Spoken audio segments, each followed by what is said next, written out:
did it. Hi. We made it. It You all, took a minute or two, but we're here now.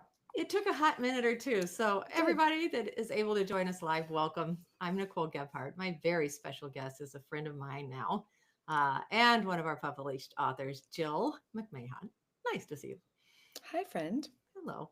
So, Happy Monday, everybody. hey, yeah, happy Monday. So, we're Hmm. doing this thing called the 5 Day Niche Leaders Challenge, where we're talking to published authors, like real people. So, what we do is we help business leaders plan, write, publish, and promote the right book for their goals. And that goes in to so much more than just helping you edit and get your book out there. Like, it's much deeper than that. We're going to explore that with you. But what we want to do over this 5 day challenge is show real people in this journey what happened before, during, and after this Mm. process to help inspire more people to do exactly what you did. So, all right. Oh, goodness. Oh, Okay. goodness. So let's tell people really quickly a little bit about your book before we jump in. So, Awesome. so we'll set that frame of reference. Tell us what you do. What's your book about, and what you do now? So I'm a grief and trauma specialist. That's my profession. I specialize in working with survivors of suicide. So a survivor of suicide definition is really a friend or a family member that has been impacted by a suicide loss within their life. I'm also a gun violence survivor, so I'm passionate about that population as well. So really, Miss Nicole, I'm just rainbows and sunshine. That's what Ah, I am. Rainbows and sunshine. that's so great because that's what makes you so special. You literally are one of our favorite authors to work with. You are absolutely delightful. I got a Oh, chance to come to Scottsdale and watch you in a room full of people, and you just make fast friends everywhere. It was so fun to observe about you, which is why I think you're gifted to do what you do. why Because, not? yeah, We yeah, all should be making friends everywhere we go. yeah. Why not? Yeah, it was fun. You were talking to a mayoral candidate, and you're like, "Oh, let's go cycling together," right? Yeah, why Yeah, not? why not? Right. So, it was just fun to watch you in operation. So, I want the people that are watching Thank this you. to get to know that Jill. So, Mhm. let's cruise along in your life. You had you call it a clinic or a practice? Yes, I have a private practice called Yeah. Spring Returns Counseling Services for a number of years. I have been in practice since 2003, working in trauma and loss. Yeah. And I'm going to adjust the quality. I don't know if it's my camera that's going blurry or yours. Everybody look okay to you? Um, We look great. Okay, we're just going with We the look great. technology. We're just going to trust the technology. Okay, so you're cruising along, and a Yeah. mutual friend of ours tells you should write a book. Yeah. Yeah. Wow. I frequent a coffee shop here in Scottsdale, you guys. Anybody comes to Arizona, hit me up, let me know. There's a coffee shop. I'm pretty sure that I pay their electric bill every month. That's how often I am buying coffee from them. And I met this beautiful individual by the name of Jerry Toomer at the coffee shop once upon a time. And he is a professor, Butler University, and has written several books himself. He's just a very unique, dynamic, connector of a human being. And after we had chatted a couple times, he said, you should write a book. And it's interesting, Nicole, because I don't know if I've ever told you this, but Jerry's probably the 10th or 20th person in my lifetime that has told me that I should write a book. And every single time it went in one ear and out the other. I'm sure many of us that are logged on to this, call this morning can relate. And I go, oh yeah, yeah. Like that's for somebody else. That's not for me. And he was like, no, really. Something about the way Jerry delivered the message. And I think where I was in my personal life and in my career at that point, I'd been practicing for 20 years and had had some pretty life altering events occur within a short period of time that was making me rethink my career path, right? Not that I um, didn't want to do what I was doing and not that I didn't love helping others. I was burning out. That phrase that is so Yeah. popular now, that's become so popular since COVID. But I really was burning out. And so I was really at this scary place and thinking, I think I need to leave it behind, or I think I need to pivot. And then Jerry said those words, and it just made me think of it differently. So, if it wasn't for Jerry actually taking the first step and contacting you on my behalf, I don't know if I would have followed through. So, may we all have a Jerry in our lives. Yeah. Okay, so Yeah. this is the crux of what we want to talk about. It's like all the scary moments Hmm. because people think once you decide to write a book that the only battle really is trying to figure out how to get the words there. And the scary moments just keep happening and happening. So we're going to talk about our mutual friend Michael Haig. Yeah. Um, Oh, wow. so Michael Haig is the storytelling coach in our process, and sweet Michael is amazing at talking about both the outer journey and the inner journey, and he's an expert in this. So he worked with Will Smith in his home for 7 years on movies. So like he's the guy, he's the expert guy, Hmm. and Michael is famous for this inner and outer journey conversation. And so the outer journey is what everybody thinks of when they go to write a book, and what we're digging into this week is the inner journey. So you had a crisis on your hands because Jerry says, write a book. You feel compelled to do that, but you had a problem. You want to talk Oh, I about it? had a problem, Yeah. girl. I had a problem. I had the antithesis of imposter syndrome, right? So here is this strong professional woman who feels very comfortable in her skill, whom has been doing what she's been doing for a long time and really did not suffer with any self-confidence issues professionally. But when you suggest that I write a book, I'm like shriveling into a cave. Like, that sounds great, but there's that word, but, right? Dot, dot, dot. I think the first conversation between you and I was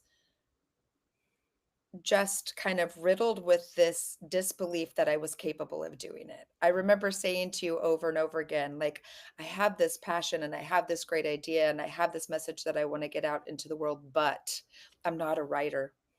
Mhm. I'm not a writer. And I probably begged and pleaded and twisted a plea to you in so many different ways, asking for a ghostwriter. Yeah. Do you remember that conversation? Oh, yeah. Oh, So, yeah. so one of the things that I get to do that's fun on my end is just sit back and go, yeah, we'll get there. Right. So you You were did. adamant, I will plan this book, but I'm not writing this book. Right. We're Hmm. going to need a ghostwriter. We're going to need a ghostwriter. And here's the reality. Once we spend so many time or so many hours together planning it, and I forgot I was going to go back and look, but we spent at least 7 to 8 Yeah. hours one-on-one in Yes. Zoom, just planning the book. What's the message about? How do we organize this? Um, and once you got to that point, will you realize something important? You want to talk about it? Oh, I'm not giving up my thoughts to somebody Yeah. else. Are you kidding me? Mhm. Right? And it's interesting because I think maybe you knew from the get-go, from that first meeting when I was like, I would love to write a book, but I'm not the person Yeah. you want to actually, put the sentences, string them together. Yeah. I'm not skilled enough. So that was my imposter syndrome, is that I'm great one-on-one and I'd love to talk to people in a room. But as far as a bunch of cohesive sentences being put together in several paragraphs on lots of pages, that is not my skill. And it was interesting because I think the more that you and specifically your niche program sat down with me and helped me articulate what my dream was, Yeah. then I realized I was not willing to hand that over to somebody else to represent it in a way that I wanted it represented. Yeah. Yeah. Yeah. So I did a TEDx on this where I talk about write the book that rewrites you. And in the Hmm. TEDx, we talk about like the gold is in the writing of the process, right? So Hmm. it's in the planning and then the writing. And so one of the biggest problems I see right now is people are wanting you to use AI to write a book. And Mm. whether you use AI or you Mm. use a ghostwriter, those are ways to get a result. If you really want to transform, you got to write the book yourself. So, so we got through the planning process, and one of your first stops was to meet Michael Haig. And you have, I think, probably the best opening story of all 300 books that we've ever done. And you got to work Really? with him on it. Yeah, it's my favorite That's opening fun. story because you were in a key place at a key moment in U.S. history. Yeah, yeah, at a key. And I don't know if you want to divulge what that is I'm in the like, I opening. don't know, girl. Like, are you wanting me to No, tell the viewers what's that about? What that you. is about? Do you see? English is not my first language. Um, yeah, short version of what you're alerting to is that the day that the Columbine shooting massacre occurred, was the day that I was bringing my firstborn child home from the hospital in Littleton, Colorado. That is where I was born and raised. And so as I was leaving the hospital with this little bundle of joy and actually scared to death that, I was going to harm this creature within the next 24 hours, I was oblivious to the fact that ambulances were coming into the same bay, delivering students that had just, been involved in this horrific, life-changing event. And that wasn't my first experience with gun violence, but it truly is probably one of the most life altering when you experience, the real dichotomy between joy and desperation and fear and hope and fright. It was like two worlds were clashing at one time. So Michael did this incredible job of helping me bring that story to life, right? So it's a story that was so personal to me and not one that I walked around dinner Mhm. parties sharing because I kidded earlier that I'm rainbows and sunshine, but the reality is in my personal life, I am because that's how I view the world. In my professional life, it's very desperate and dark. And I hold a lot of things that people will probably never hear in their entire lifetimes. And so when Michael suggested that I make that the opening story to the book, I was like, yeah, it's salacious, like, I get it, and he's like, "So, Jill, if you could just, by next week," Michael and I had, he was almost the professor and I was the student, and I had writing assignments for him, and he's like, "Within the end of the week, if you could just send me your version of that story. Don't leave out any details, Jill. Don't leave out one single detail. Even if you don't think it's important, I think you need to include it in the story." And I was like, "Okay." And I sat down and I typed out, oh gosh, Nicole, maybe 2 pages. And it took me like 30, 40 minutes. Sweet, sweet Michael. Again, he was the professor and I was a student. That bad boy came back to me and it was redlined and it was Mhm. like, this is great, Jill, but you have to get comfortable telling the real story. And that went back to my imposter syndrome of A, I'm just not a writer. Like, I'm not going to be good at this. And B, which most writers that I've run into now agree, this feeling that do people really want to hear what I have to say? Yeah. And so he was so gracious and sweet in teasing that out. And it's incredible what we ended up producing together. I mean, I am actually very proud of that introductory chapter. And it is more my true life experience than those 2 pages that I first came up with, hands Mhm. down. Yeah. Oh, we get so much to unpack here. So the first thing is, if you just look at the pure process, working with Michael gave you a new skill that translates everywhere for you, right? So you Mhm. tell several more stories in the book, but you're also now on stages and on podcasts and even communicating and just learning how authentically connect with somebody. You want to comment on that? About the difference Yeah, like between before and putting it after on you like, page and yeah. I think if anything, that experience with Michael and the experience in writing the book has probably made me a better presenter. So presenting is what I really love to do. As you said, like I love to connect with people. I am fed from that. It's what gets my wheel turning. Um, but I think I am starting to silence the voice that says, do I really have something that people want to hear?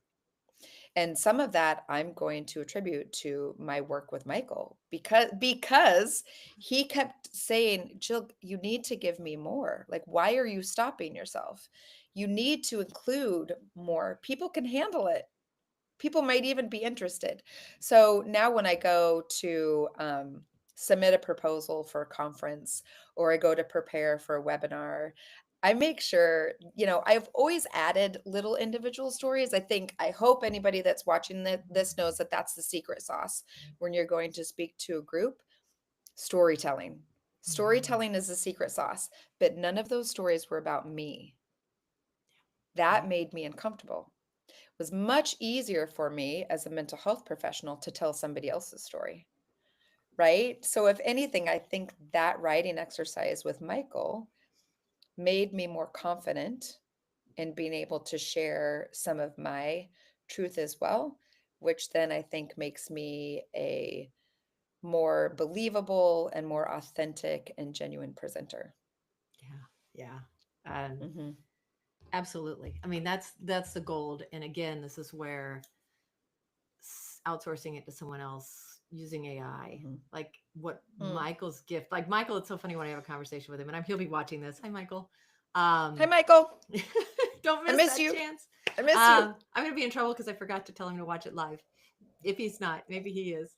Um, but that um, Michael just refuses to believe that AI could even come near to what he does because he's like you. He's part therapist.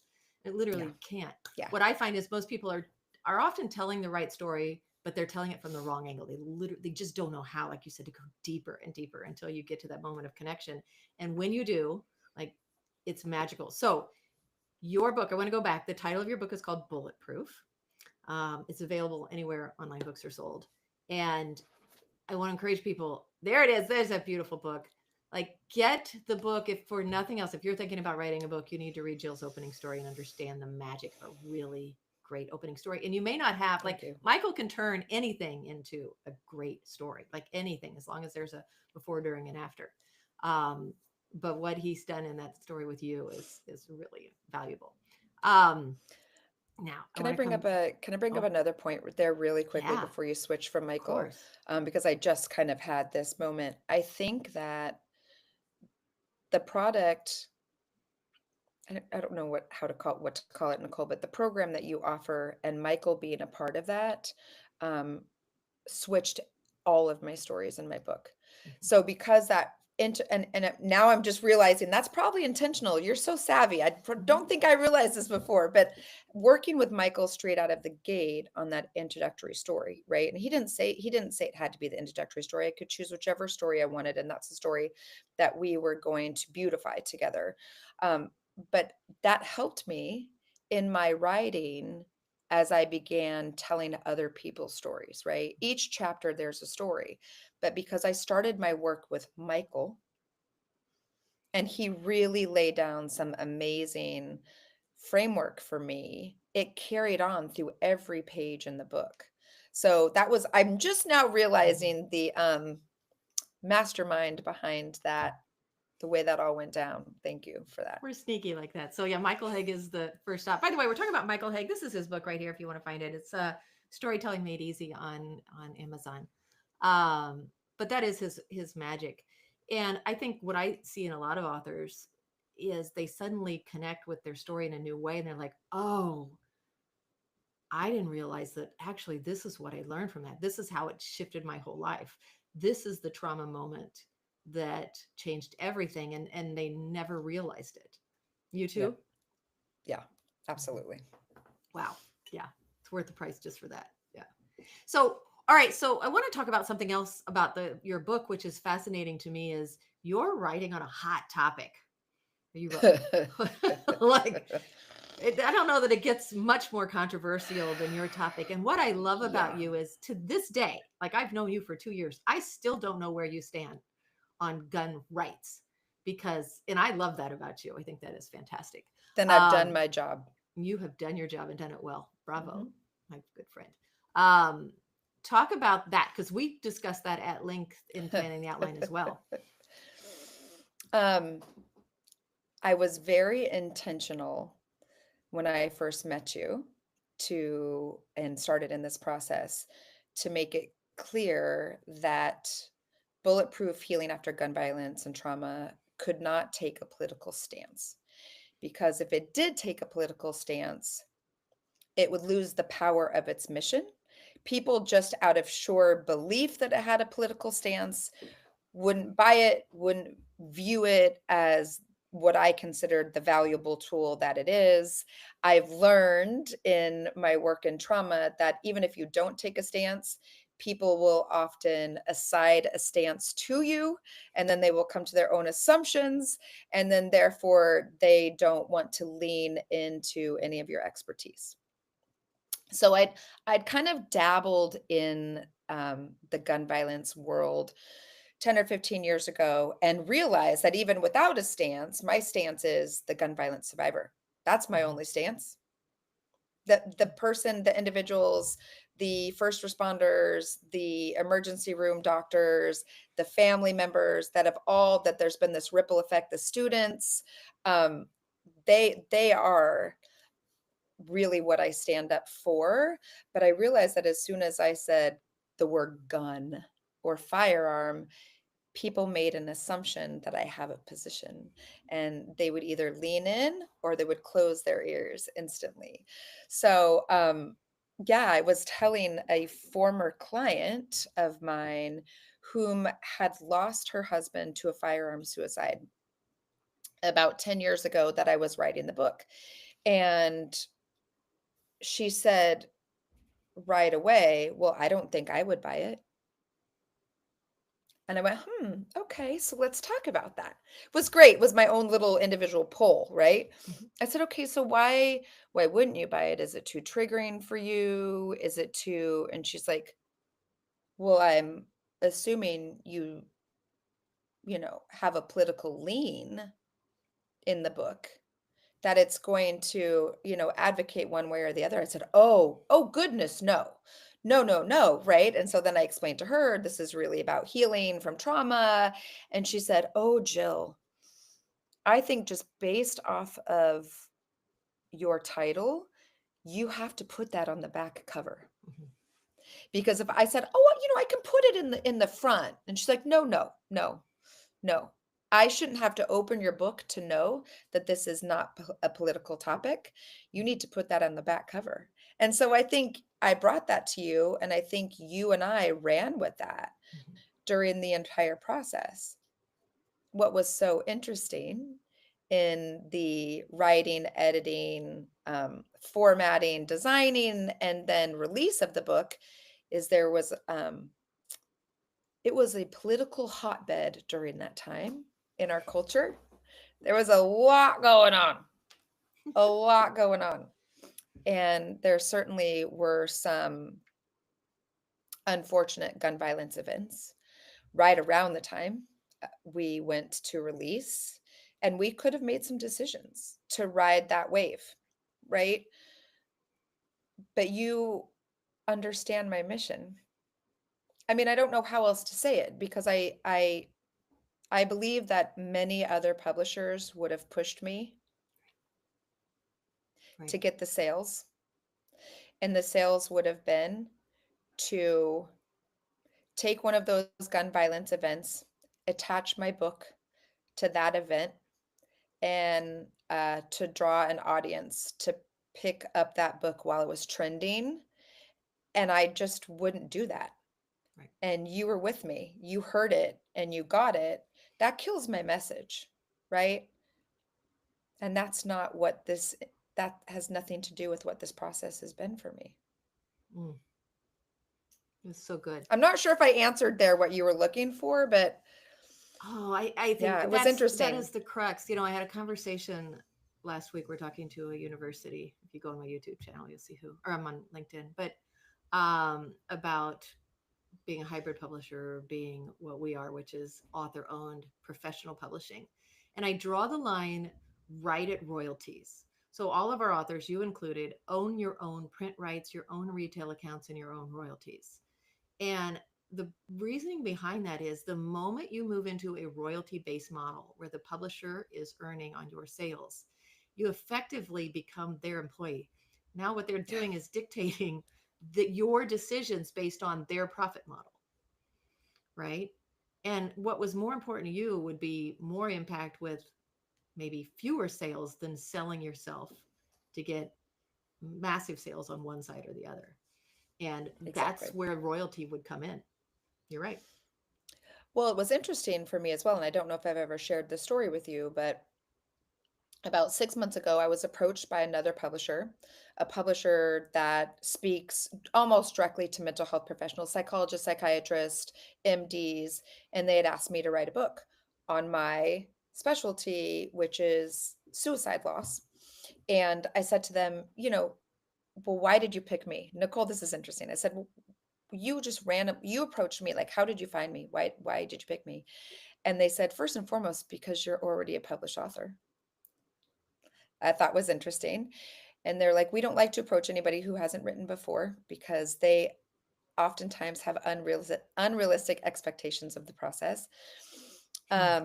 And I said, okay, well, I'm not really, I still love the suicide bereavement world, but that's not really my focus now. My focus is gun violence prevention. Do you guys know that? And she said, yes. And we've talked about you and we've talked about that, but we won't touch that with a 10-foot pole.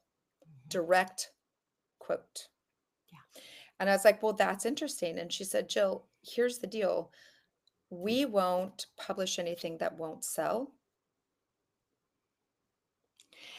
And that topic that you've chosen doesn't sell because people are afraid of it. And so there's a reason why, Miss Nicole, anytime I talk about you, anytime I post about niche, I will always say, thank you for being brave enough to publish the book. That was so important to me that I think other people would have been afraid to because of social social trends. Yeah. I'll always appreciate that. Wow. That's really cool. What else was hard about your journey or fun? Come, we could also have fun. I remember one of my favorite calls for We you can have was, fun. yeah, let's get off the heavy stuff. We can I, have fun. I remember one of my favorite calls with you when we were planning and you had papers all over your office floor as you were sorting your ideas, right? And trying to, and Woo. building frameworks and stuff. What was fun about the process? Um, I always tell everybody it was like going to grad school again. And that might not sound fun, like that might freak some people out, but at an advanced age, it was really cool to feel like I was fully back in that process again. At any given moment, I would have hundreds of note cards on the floor of my private practice or on my dining room table at home. They were always in a very specific order. I knew exactly where each one belonged, but that was my story in a series of note cards. I think the most fun would be, yes, there's the trials and tribulations, the ups and downs of turning a chapter or two in, being nervous that you're not going to make a deadline, getting feedback from the editors and going like, oh God, like they hated it, or I probably need to write this all over again. But I think we all need to remember in a world of monotony, right? Where most of us have gotten kind of comfortable and we kind of like to know how to predict our days. Throwing a big challenge in the mix of that you're going to benefit from in the end. That's the key. Like a big challenge of my aging mother is failing in health and I need to go take care of her. That's not the challenge that this is. This is a challenge that's going to better you. Hopefully, it's going to better your field. Hopefully it's going to better your family, your self-confidence. I mean, pouring into that was hard, but I will tell you, every single week my self-confidence and my pride would inch up. Being able to go into the coffee shop or being able to like call somebody back and go like, I know that I'm delayed in calling you back, but I've been busy writing a book. That was kind of fun. That was kind of fun. It was actually, I think, the skills that I learned and the fact that my first call with you was, I want to do this, but I don't think that I'm the person to do it, to actually being the person to pull it off. I will never forget that. Like, I will never forget what that felt like. I felt good when I laid my head down on the pillow at night. I loved when a chapter came together. And I actually had a lot of great fun with my editors. The editors that you provided for me, which is it's kind of a personality match, right, Nicole? Mhm, Like mhm, I didn't just sign off on the first one, honestly, right? yeah, And I was like, "Oh, I'm not sure." It's like a good yeah, therapist. Like you got to find one that you're going to be able to yeah, like be vulnerable in front of and dish all of your stuff out. And I was like, I yeah, don't know if this person feels my passion like I feel my passion. mhm, And then you introduced me to these amazing women, and they just helped turn my words into something that I could have never done on my own. And I think that was a lot of fun mhm. and laborious and all the things. Yeah. It's like college, but you could just live in your own home. Yeah. Yeah. Yes. Yes. With your And you kids. could actually be drinking some champagne while you were.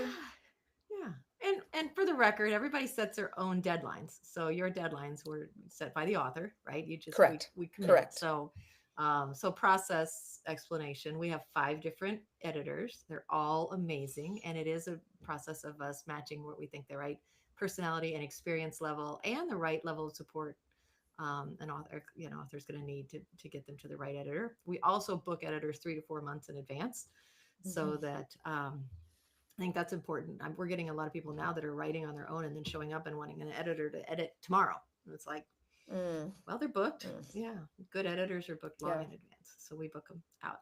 Okay, what was the launch like for you? What Tell us what the launch was like. Whoo! Wow. It was a doozy. It's a lot of fun because it's a lot of buildup. You work, pour your blood, sweat, and tears into this product that you're proud of, and then you're on pins and needles for a couple weeks before the launch, hoping that other people respond to this baby, that you've created. But it was so fun. I will say you guys made it relatively easy. I have a friend here at home who released a book last week, and all I wanted to do was give her advice on how to do it because I had learned from you guys, but I just kept my mouth shut because I'm sure she had her own rhythm. But you guys really did a great job of, this is what's going to happen.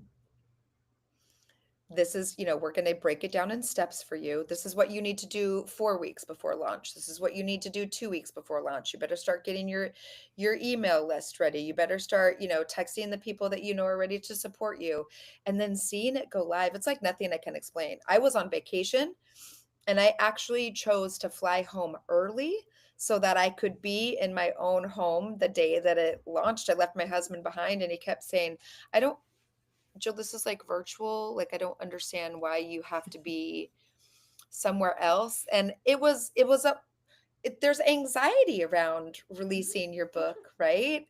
For Yeah. into other people's hands for the first time. And so I just said, I just want to be in my own space. I want to be around my people. And it was so, so very exciting. It's a Yeah. little nerve wracking. Oh, yeah. Well, you're playing with third party. And shout out to Kim, your project manager and success coach, because she is the one that Amen. literally holds your hand, texts you, calls you step by Yes. step. You freak out. Deals with the anxious author that is constantly like, am I doing Yeah. it right? What do I need to Yeah. do now? Is there something else I need to know before it drops? Yeah. Right? Kim is the handles it with patience and grace. She's good. We joke she's the emotion intelligence of our process. I'm the strategist. She's the one that will hold your hand in the brave for the last few minutes when Amazon doesn't play by the rules or whatever happens, all the things that happen. So yeah, it's fun. Okay, what's Launch is fun. so what's your what's happened to you since? Where we built a plan. So one of the things people should know is we go through a process which we call the breakthrough canvas. So we make 9 key decisions before you start writing the book, and a lot of those are about the marketing of the book afterwards. Like before you write, this book's going to work, right? And so you start painting a vision, and then it's slower to execute usually than people think it's going to be. So you can be wrong. This is the real people thing. Like what's working and what do you still want to work on? First of all, I want to make a comment about what you just said. In our culture, specifically Americans, but a lot of other countries as well, like we want what we want and we want it now. We are the dopamine induced, like, I've just made a decision now, let's make it happen. And yeah, so you do have to exercise a little patience, and it is so worth the wait for certain. Um, and so much of the wisdom that you and your team shared with me, I continue to regurgitate. I was just having this conversation with somebody the other day, and I was like, I'm still working on the book, meaning I work to get the name of the book out there every day. That's now my mission. That's what I'm doing post release. I consider that my job now. And it is also fun, and I also like doing it, but I keep in mind the advice that you gave me early on. It takes a year or two. Mhm. Your book isn't going to be, in the airports within 3 months. Your book isn't going to be in every university library within the first year. It's a labor of love, but if you have no book, you have no mission to stand behind. So Mhm. one of the reasons that I actually chose niche was because of what you just shared. Um, it's a business model. Mhm. It's not just releasing a book. So all of those hours that you said earlier that you and I worked on together, I think it was, let's just say 10, you and I were creating my business plan. As I said at the Mhm. big top of this hour, like my career was pivoting or needed to pivot. I was making a choice to pivot, but I wasn't done working. I still had stuff I wanted to do, right? And you helped me move Bulletproof into a business plan so that it wasn't just about releasing the book, but I needed the book as a tool to share my message. So I do love that. And I don't think that that gets enough notoriety. I do think that that's what makes you stand out. That's what Mhm. makes niche stand out to me. And I try to explain that to others. I will tell you, ever since writing a book, I've had more individuals. I'm sure you hear this all the time, but I hadn't walk up to me and say, I've always wanted to write a book. How did you do it? I Yeah. really thought I was going to write a book, but I haven't. How did you do it? Right? It's cool.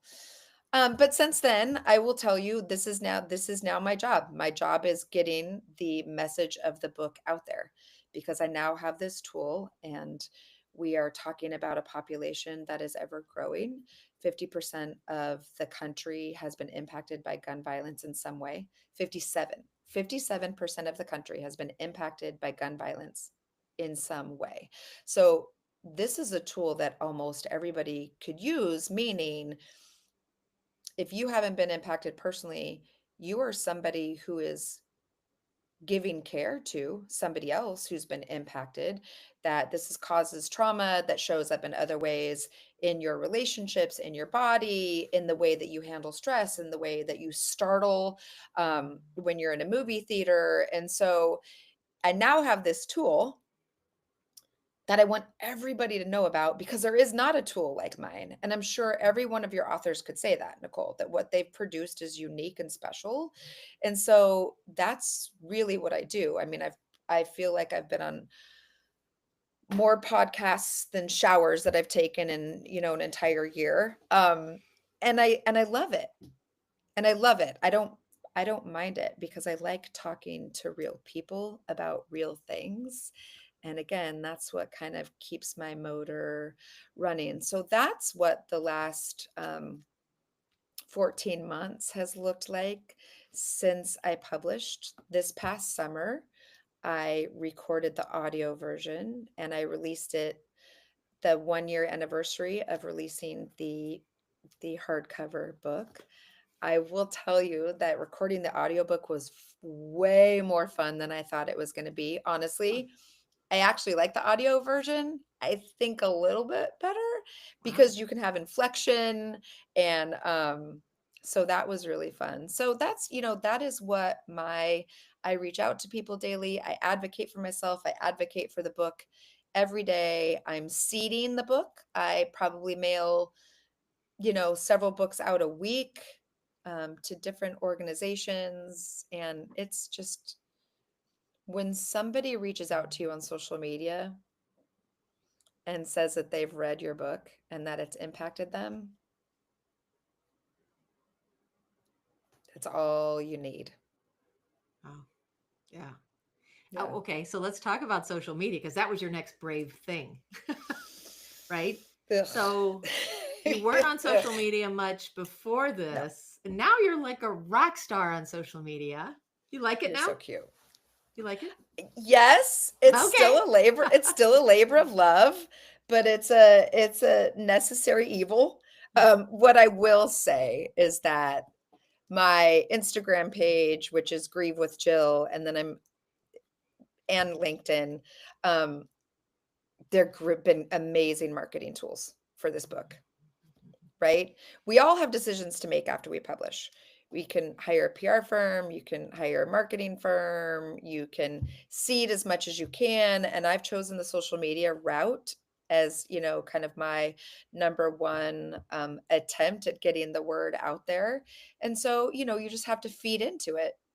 You have to fertilize the plant in order to watch it grow. But the one thing that I will say that it has done for me is it's given me some connection or back and forth with individuals that have read it. So the coolest thing happened in September. I woke up in the morning and I was getting hits on my page, and um, somebody had taken a cover of the book and then had shared it on their story, and it had made some beautiful, beautiful comments about, oh wow. And I was like, I mean, again, nothing feeds an author's ego more than that, right? I was like, oh, this is a stranger. Like, it's not like my cousin or my best friend. It's a complete stranger across the country. And so, I love that. So I connected with her and I just said, oh my gosh, this means a lot to me. Thank you so much. Well, then my LinkedIn started kind of like lighting up.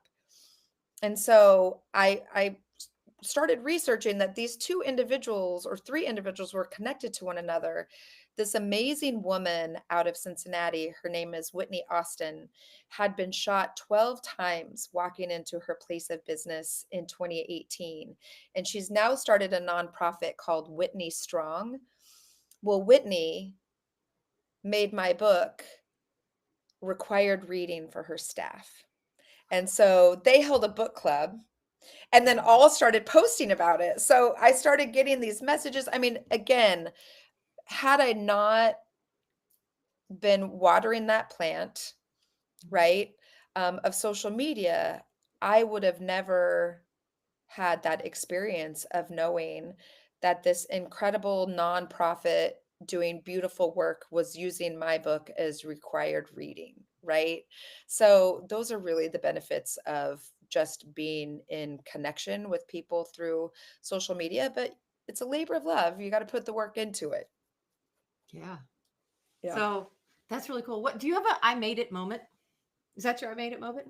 Or No, because I'm waiting for my I made it moment and I'm not quite there yet.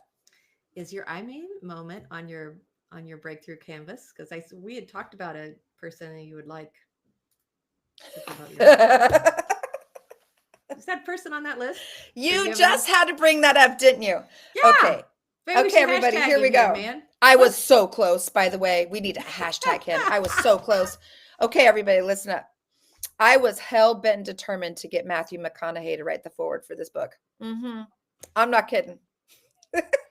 I'm yeah. not a bulldozer, but when I have a dream, you got to at least try. Mhm. I'm going to at least try. Man, I tracked this man down, or I attempted long and hard. And I finally got the name of his PR person. And that probably took what, Nicole, 9 months? Yeah. You and your team were so gracious with me. You kept going, okay, chill. I'm like, no, no, I'll get the forward to you, but I'm still trying to get a hold of Matthew. And you guys were like, Hey, okay, just get back start to it us on that.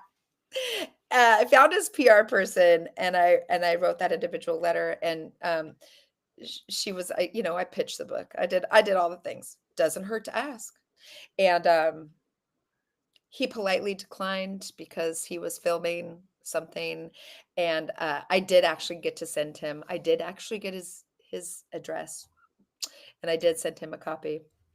He and Camilla, his wife. So one of these days, Yeah. um, and the connection there, out of all honesty, is that we now know that Matthew is from Uvalde, Texas. He was a big speaker on behalf of the victims of Uvalde after that shooting. And in one of the chapters of this book, I interview a news reporter who responded to Uvalde. And we talk about the ways and just that simple exposure to the mass shooting impacted her life and, the recovery, the mental health recovery that she needed after that. So there was actually a connection between the topic of the book and Matthew. And who doesn't love a little Matthew McConaughey in their life? Come on. Yes. I was rooting for you from day one. Oh, I was girl. rooting. We have We were connections. close. Here's We were the cool close. thing. Because of the way you published, we can add that whenever he's ready. So Matthew, Okay, you're Matthew. ready? We can put you right in there because this book's going. Speaking of that, this book's going places. There's an award. Oh, that's fun. Yeah. I know. I just received an email last week that I was the winner of the International Book Award. So that's really exciting. Yeah, I wasn't expecting that. I hope I'm honored, and that is the award that I think is pretty fitting for the topic. So I'm just going to keep plugging away, and I hope that there's more of those to come, and I will keep lovingly marketing myself and my message every day. And I think, Nicole, I'm so proud of this book. I'm so forever grateful for you and your team. Truly, I mean that, because again, other people wouldn't have taken on this topic, but I still think that I have places to go. And so not me, that it has places to go. So I'm just going to keep grinding until this book gets to where it needs to go. And I would love to see it in university programs. So that is a big goal of mine, is to get it in graduate programs for young mental health professionals so that they know how to best respond to gun violence survivors when they have those clients, and they most definitely will have those clients. I want them to be equipped. So that would be the greatest honor for me, if this book could be a legacy and learning for decades to come. it's all on the plan. It's all in the plan. You're just walking it out. It's amazing.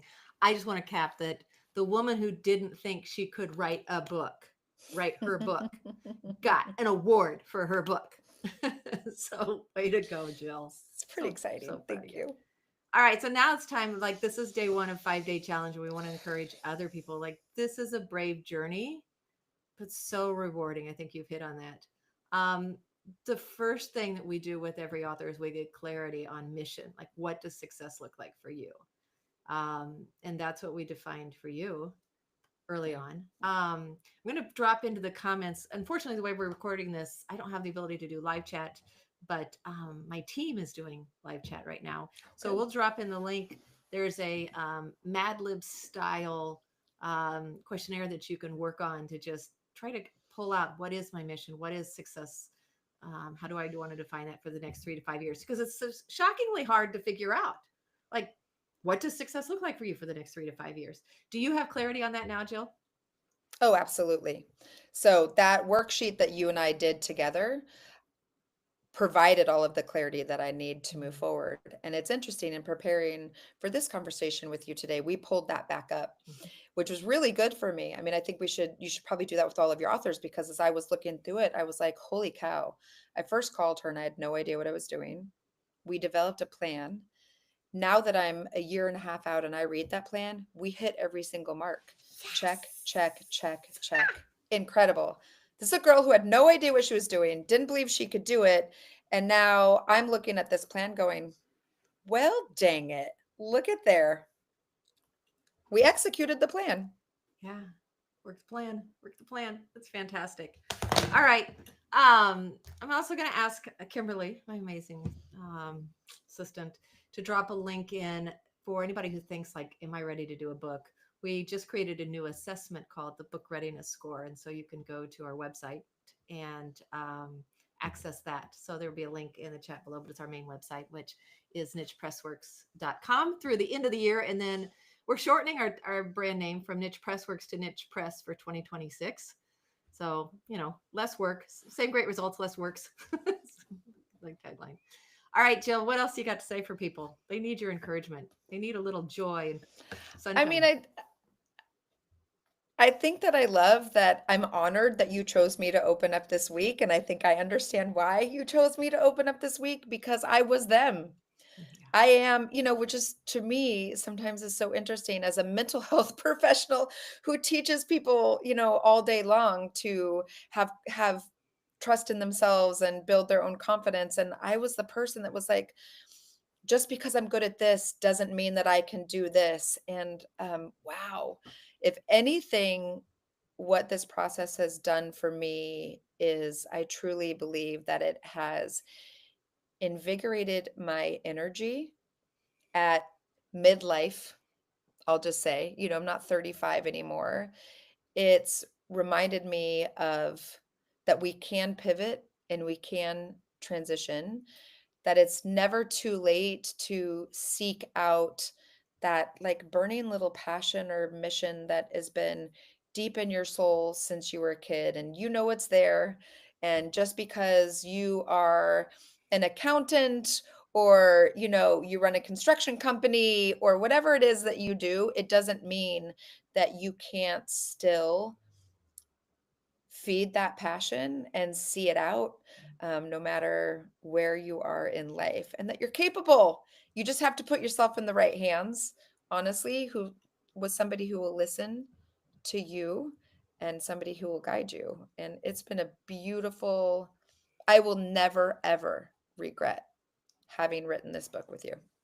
I will Ah, never regret having written a book ever. If anything, I think I'll be able to rest a little easier knowing that I tried to do what I felt like I was here to do. you sure did. What a great ending. Thank you, Jill, so much. Um, Getting a notice from my team that they're having difficulty with the chat. Technology, we love it.